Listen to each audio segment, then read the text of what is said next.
Mag-igsoon din sa ito ang pagbasa karon. Padayon ang narratives mahitugod sa pagkabanhaw sa ito ang Ginoo Kristo sa iyahang pagpakita ngadto sa iyahang mga apostoles o ngadto sa iyahang mga tinun-an. So dinhi sa ito pagbasa karon focus kita sa paghimamatay tali ni Jesus o ni Pedro.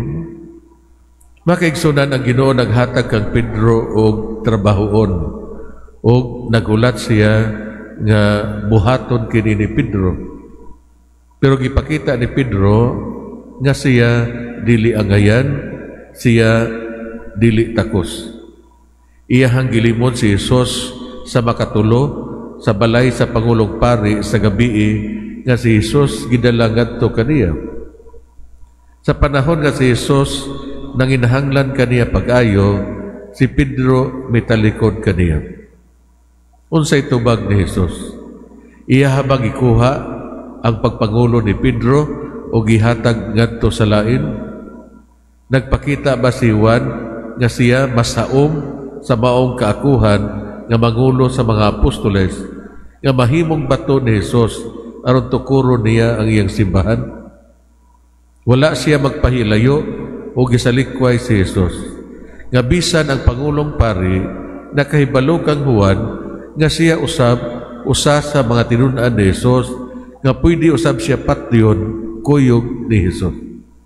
Yet wala kuhaa ni Jesus ang trabahoon gikan kang Pedro o gihatag ngadto kang Juan.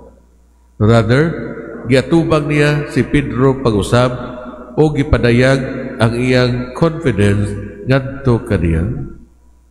Mangigsuon diha sa atong adlaw nga pagkinabuhi, adunay mga panahon nga atuang kinabuhi kinahanglan ang pagpasensya, pagpailom, hinuon dugay siya nga proseso, pero giubanan nimo ang tao nga mamahimong lig-on o mahigmata diha sa iyang mga kahuyangan.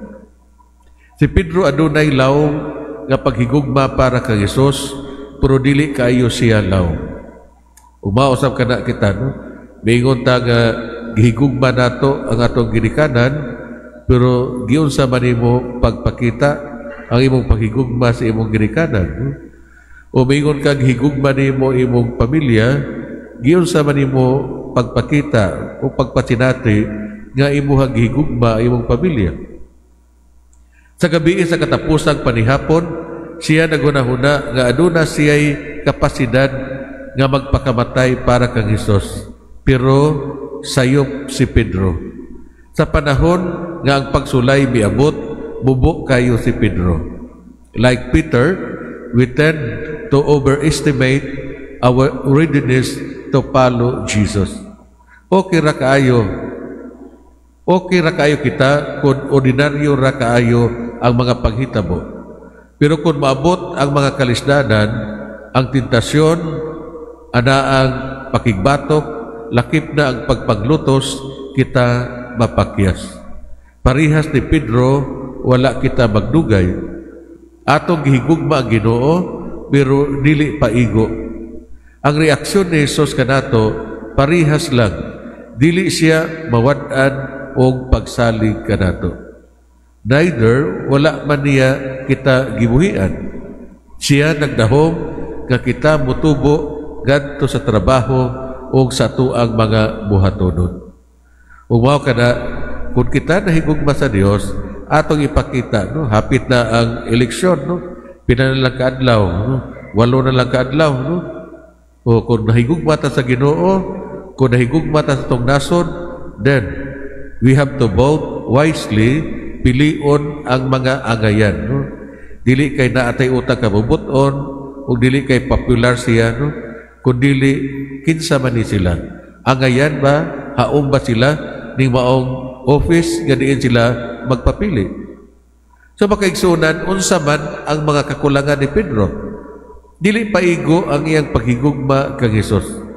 Tinuod ang iyang paghigugma, pero aduna pay mga butang nga mas dako sa iyang gugma, pananglit ang iyang mga kahadlok. Sa gabi sa katapusang panihapon, siya midagan og mipahilayo sa diha ang gidakop si Hesus. Iyahang gilimod si Hesus sa makatulo, sa matag higayon, ang iyang kahadlok mas dako kaysa iyahang paghigugma. Aron mahimong unang papa, gikinahanglan niya ang dakong gugma kay niana. Nagkinahanglan siya og gugma nga walay limitasyon. Ug mao man gani, gipangutana siya ni Hesus sa tulo ka higayon, gihigugma mo ba ako? Siya nagsulti kag Pedro nga ang kwalifikasyon sa maong trabaho mao ang walay katapusang paghigugma. No? Parehas ang gunaso sa ginikanan, Pader, no? Pagkalisod gayon sa mga kabatanunan karon, no? Ang mga anak ng pagkabadlugon, no? Kung okay man na siya, no? Sa may okay, Pader, perminti silang badlugon, siya, ang imong pagkinikanan, wagin mawala, no? So, padayon lang sa pagpasensya, padayon sa pagpailong, no? Ug ihalad sila ngadto sa Ginoo sa imong mga pag-ampo, no? Kay sa ingon ni ana, imong ipakita ang imong pagkaginikanan, ug sa ingon ni ana, ang Dios na sayon kuno sa imong mga paningkamot, no? Ang Espiritu Santo ra gayon mo ay magkabig kanila, no? Magtandog sila kasing-kasing.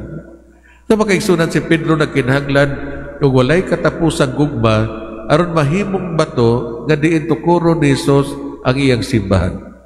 Si Hesus wala magpagawas kaniya o sa kawit, dili niya ihatag ang trabaho sa lain. Kinahanglan maangko ni Pedro kana nga gugma sama nga gikinahanglan natong palambuon ug ang walay kinutubang nga gugma aron mahimong kwalipikado sa mga buluhaton sa kinabuhi nga gihatag ni Hesus kanato. Ug nining ikatulong Domingo sa Pasko sa pagkabanhaw, mag-ampo kita sa Ginoo.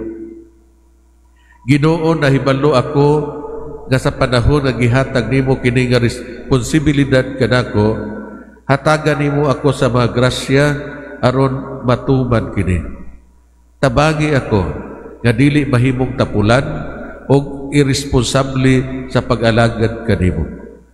Dasiga ako parihas imong pagdasig kag Pedro aron ako mabuhat ang imong gipangayo dining kinabuhia. Amen. Unsa may hagit para kanato mga igsoon? Padayon nato nga i-improve ang ato ang kaugalingon, no? Palambuon nato ang ato kaugalingon. Padayon kita nga makigsuon sa Dios. Padayon kita mahigugma kaniya o mahigugma sa atong isig katawo. Padayon kita nga mamahimong maayong magbalantay. Hinaon ta. May dugpalihog atong baguhon atong pagtuo.